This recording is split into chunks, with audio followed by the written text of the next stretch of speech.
The restaurant of many orders.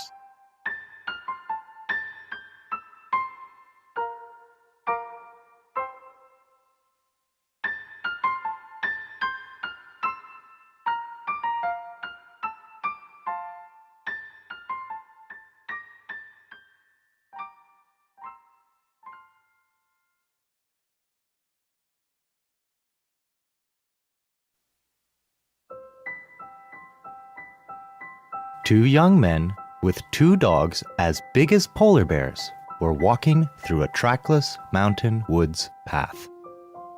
Guessing from their rifles strapped across their shoulders, it looked like they entered this mountain to hunt. Since the mountain was relentlessly rough, another accompanying guide hunter got separated from the two men before. And to make things worse, the two companion dogs got exhausted and eventually passed out, foaming at the mouth. Hey, I think we should just go back. I was thinking the same thing. It's getting cold and I am hungry. Let's just head back. All right. However, because they were too deep in the mountains, they weren't really sure exactly where they were and in which direction they should go to get back to the lodging. Suddenly, a gust of wind blew by. The grass was soughing, the leaves were rustling, and the trees were creaking. Oh boy, I am starving.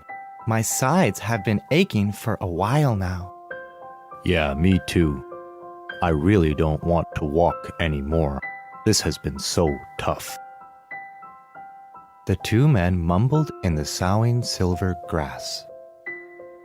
Just at that moment, what? Hey, look at that! What is that? It was a Western-style house. There was a nameplate that said, Wildcat Western Food Restaurant, at the entrance. Oh, it's a restaurant! This is exactly what we need. Let's go in.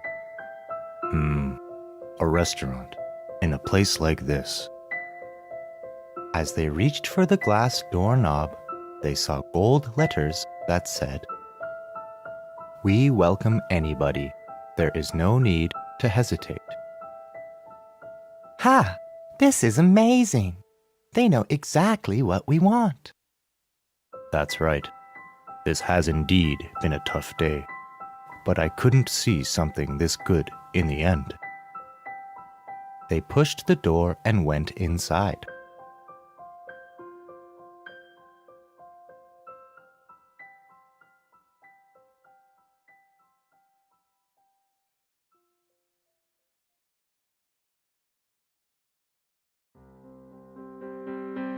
There was a hallway just behind the door. They noticed that there was another message on the back of the doorknob, and it said, We especially welcome fat and young people. I see. It seems we are getting a big welcome. Yeah, since we are both these things. As they moved through the hallway, they came across a door painted in light blue, and there was a message written in yellow on the door. This restaurant has many orders. As this restaurant has a lot of orders, please bear with us.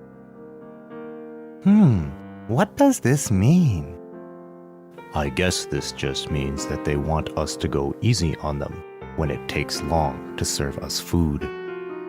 Well, I think so too. Anyway, I'd like to have a seat at a table soon. Yeah, I would like to sit down. But somehow, there was another door right behind that door. Neatly fix your hair and clean off your shoes. The message, written in red, said so, and there was a brush with a long handle there. This just makes sense. I was actually underestimating this place as a mere uncivilized restaurant in the woods. This place is quite fussy about manners. It seems this restaurant is for upper-class people. The two men fixed up their hair and cleaned off their shoes, just as instructed. And then, for some reason, upon putting the brush on the floor, it just vanished into smoke.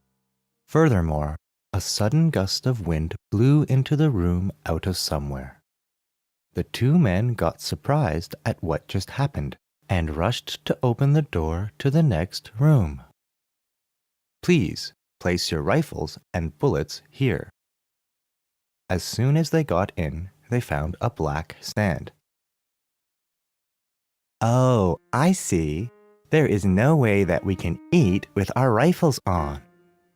The two men placed their rifles and bullets on the stand.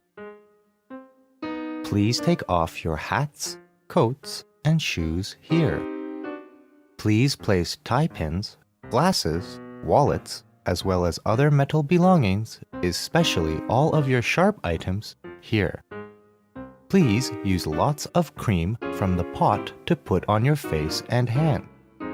Please pour the perfume from the bottle here over your head. Although the two men were quite puzzled about the orders getting stranger and stranger, they kept following the orders. When they opened the next door, there was a fine blue pot placed before their eyes. Our endless orders must have been annoying. We apologize. This will be the last order. Would you please rub the salt in the pot all over your body? The two men looked at each other's greasy faces, slapped on with cream. Hey, this is absolutely strange. Yeah, I agree. Many orders must have meant that they give us a lot of troublesome orders. Oh, I got it now. This restaurant doesn't serve food to their customers, but instead, they cook up their customers and eat them. So in this case, that's us.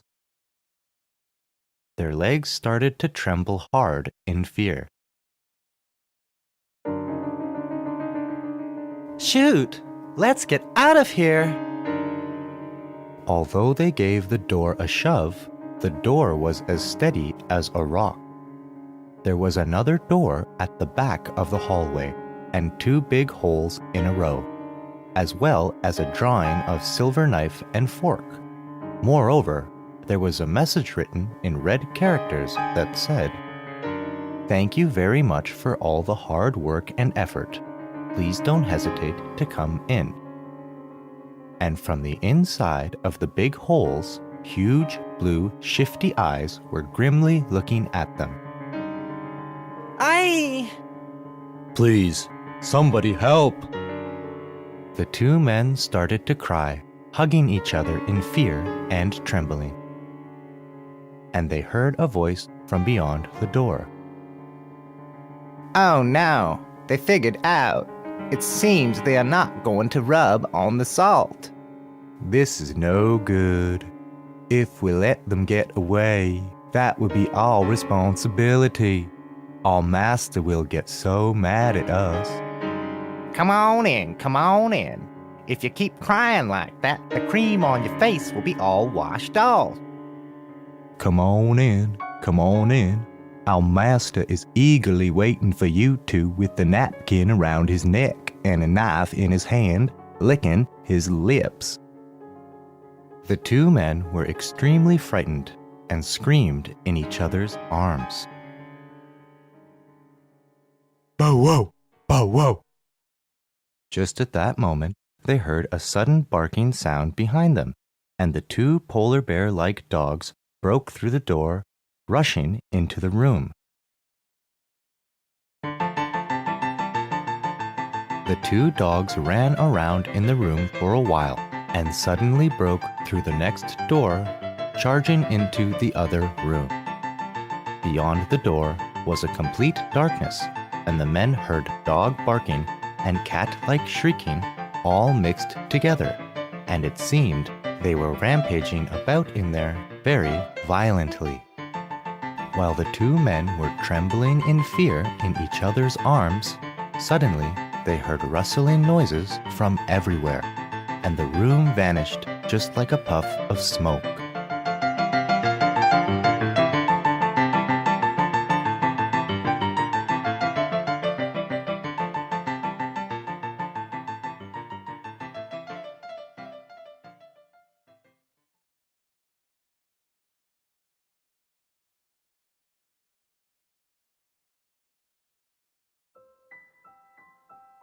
And then they found themselves in the middle of a grass field.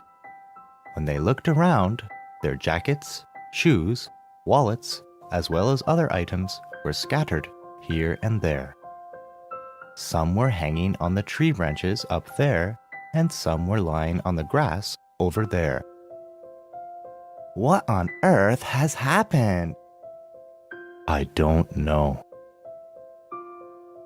As they were standing there stunned, a young man with a rifle came up to them. I've been looking for you two. Where have you guys been?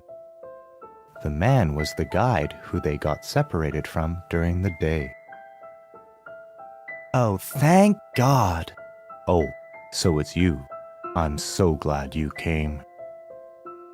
The two men must have finally relaxed as their knees gave away and they sat hard on the ground.